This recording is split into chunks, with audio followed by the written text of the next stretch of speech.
Welcome on in, everybody, here to the Chip Shot Football Podcast, brought to you by the GSMC Sports Network. I'm your host, Manny Maradiege. Today is December 3rd, another week down in the NFL. We're going to recap it all here for you guys on today's show. We're going to start off with Monday Night Football, concluding officially Week 13 in the NFL. A not-so-anticipated game turned into a highly watched game there towards the end between the Broncos and the Cleveland Browns, so we're going to break all of that down to start today's show. Also, the news came in on Houston linebacker Azeez Al-Shaair. He received a suspension by the NFL for that hit on Trevor Lawrence. We're going to get into that and whether or not we agree on it, plus some more reactions to a lot of the games over the weekend that we didn't get to cover yesterday, like the Falcons game, the Vikings game, and the Steelers game as well. All of that is coming to you guys on today's show. But before we get to our first topic, I'd like to remind you guys and give you guys the opportunity, really, to get involved with our show. If you got any questions, comments, any opinions you'd like to share during these live shows, please don't hesitate to do so regarding anything on the NFL or maybe just any other question you might have. Please, again, don't be afraid to share your insights and any input you'd like to share during the live shows. It's always a great opportunity for you guys to do that, but to also get a different perspective on anything we're talking about. And if you want to make it absolutely sure that your message stands out and gets featured on today's show and any of the other live shows, there's an easy way to do that just by using the Super Chat feature. Just click the $ at the bottom of the chat box to send in your Super Chat. In this way, it guarantees that your message gets on the air, and it's a fantastic way to support our channel. We rely on your support to keep bringing you the sports content you love, and we appreciate it every time you guys are able to get involved or just share your opinions on anything. So go ahead and let us know what you're thinking. Hit the Super Chat button, and let's keep this show as interactive and as exciting as possible. Again, get involved with the show, get involved with the program, use the Super Chat feature, and just let us know what's on your mind when we're talking about the NFL or a bunch of these topics around the games and just around the NFL in general. So we are now able to move on to the first segment that I have here for you guys, looking at the Broncos and Browns game. Monday Night Football last night, right? Had pretty much everything you could have asked for in a game. We had a lot of big plays, turnovers, quarterbacks putting up big numbers, a lot of touchdowns, obviously, to follow that, and career performances, history being made, and all that sort of thing in a game where you might have looked at it and it might not have been the most anticipated game or the highly sought after game, but that all went out the window, right? Pretty early in this game. So that was at least a pleasant surprise for anybody that tuned in from the start and stayed with it throughout the end of this game. But it all eventually led to the Broncos defeating the Cleveland Browns 41-32. Thankfully, our prediction came through because we did pick the Broncos to win this game. And it was really their defense, the most reliable part, the most, I think, established part of their team, I would say, making the difference at the end, right? The score doesn't really suggest a defensive matchup, but looking at this game and how it played out, it was really those two pick sixes, obviously, and that interception there at the end that created that separation between the Broncos and the Cleveland Browns in this game. So their defense coming through with them in a very different way this time around. Then you look at what this win does for the Denver Broncos. It moves them to 8-5, and going into their bye week now, according to NFL.com, the Broncos now have a 76% chance to make the playoffs, which would make it the first time that they'd be in the playoffs since 2015. It's been almost 10 years since the Broncos were in the latter stages of the NFL season. Last time they were there, their quarterback was Peyton Manning, so it's obviously been a long time, right? Not only being and getting to the playoffs, but also having a quarterback that's able to get you there. And Bo Nix, we're going to get to him and how well he played, but it wasn't just all about the Broncos getting to the playoffs. It also kind of had to do with them because their former wide receiver, Jerry Jeudy, returned to face his former team after the trade went down in March, I believe, that sent Jerry Jeudy over to the Cleveland Browns. They gave him a nice 3-year deal, and he had an opportunity here to stick it to his team, to his former team, now in his former home. And boy, did he ever, because he recorded a career-high 235 receiving yards, which was a career high for him, obviously, and also the most receiving yards by a former receiver against his former team in NFL history. He surpassed Terrell Owens, who had that record, but now it belongs to Jerry Jeudy. And he also tacked on 9 receptions and a touchdown as well. So it was a very historical moment for Jerry Jeudy. Obviously, playing against your former team, you have that added motivation. So he did everything he could have to not only stick it to his former team, but have a contribution to a winning effort. Unfortunately, they didn't win, but I'm sure that part definitely felt good.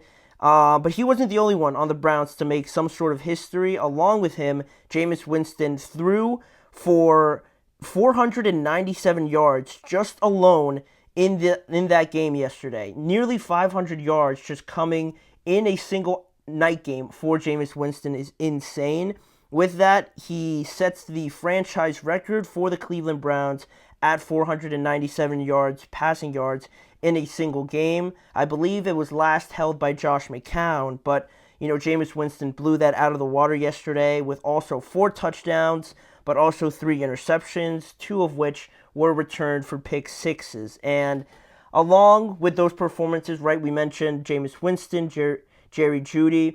The running game really was just thrown out the window. The leading rusher was Jerome Ford with 41 rushing yards. Nick Chubb also had the same amount of carries at 9, but he only recorded 21 rushing yards going up against that Denver defense.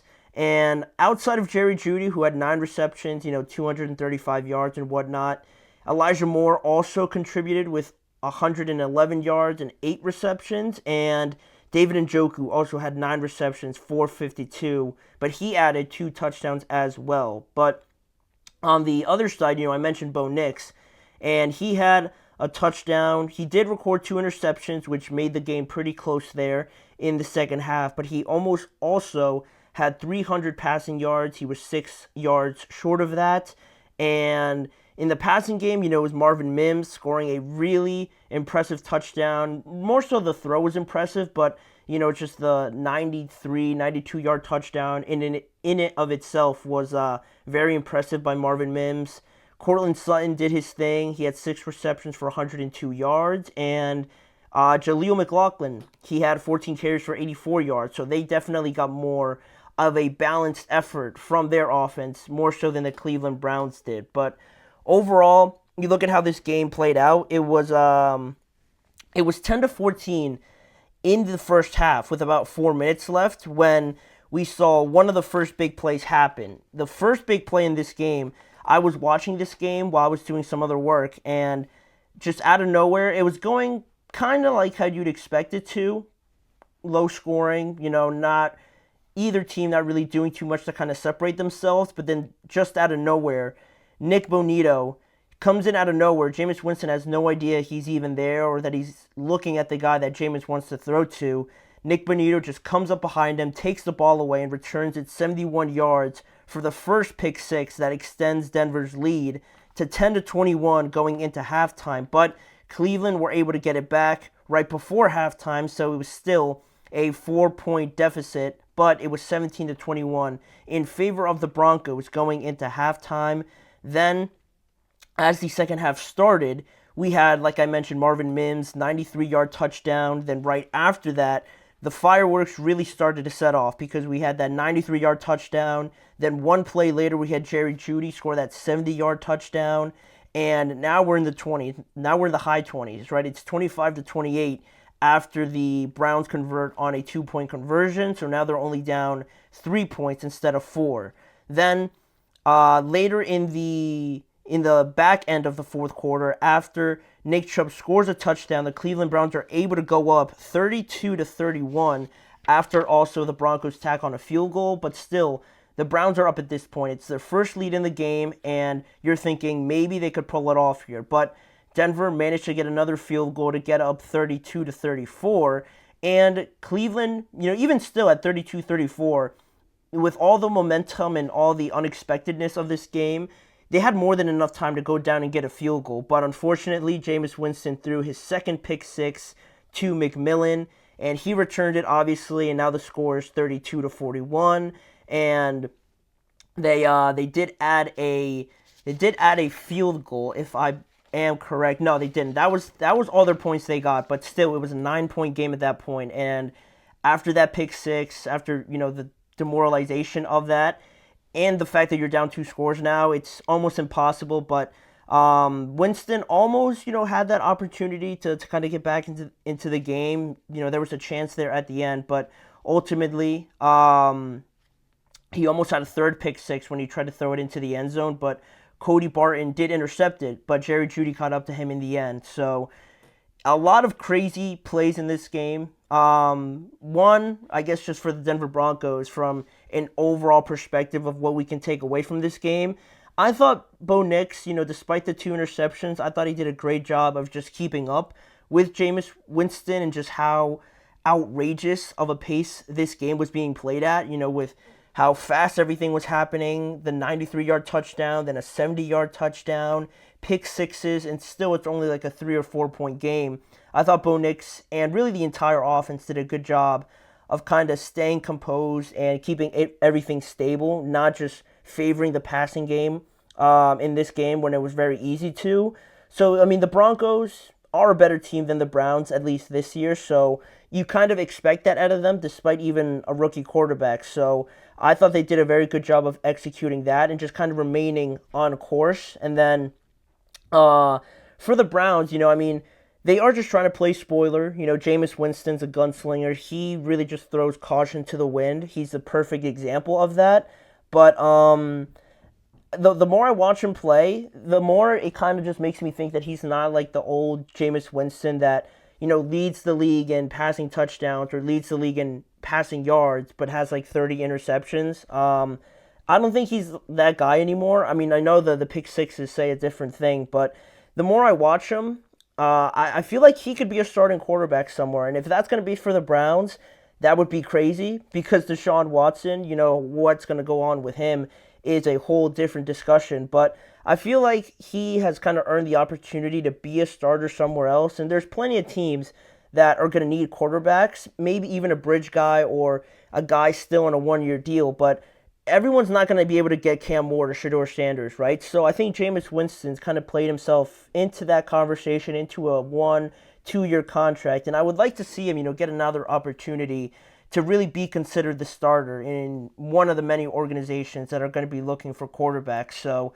they might not be playing for anything as a team, big picture-wise, but I think I've taken a lot from this and Jameis Winston that he's filled me with a lot of confidence that I think he definitely deserves the opportunity to be starting somewhere. If it's the Browns, that's great. If not, hopefully he can find another home around the NFL. But the game overall was super entertaining, obviously, but we're going to leave that there, and in the meantime, we're going to go to a quick break here, and when we return, we're going to talk about the breaking news that we had today from the NFL regarding Azeez Al-Shaair, a Texans linebacker who had a very scary hit on Trevor Lawrence this past weekend.